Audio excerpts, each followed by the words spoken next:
দেখো বন্ধুরা, আজকে আমাদের দিদি ভাই ভোলের ডুগা দিয়ে একটা নতুন রেসিপি বানাবে।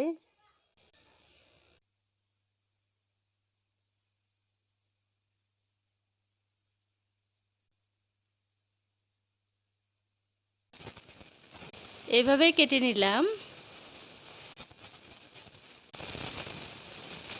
কেটে কাঁচা লঙ্কা দিয়ে দিচ্ছি।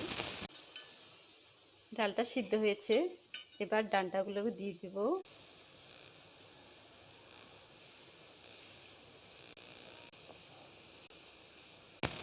এবার একটু কাঁচা পেঁয়াজ দিয়ে দেব ডালে। তেল দিয়ে দিলাম। একটা শুকনো লঙ্কা দিয়ে দিচ্ছি, পাঁচফোড়ন দিয়ে দিচ্ছি, পেঁয়াজ দিয়ে দিচ্ছি, রসুনগুলা দিয়ে দিচ্ছি, একটু হলুদ। তৈরি হয়ে গেল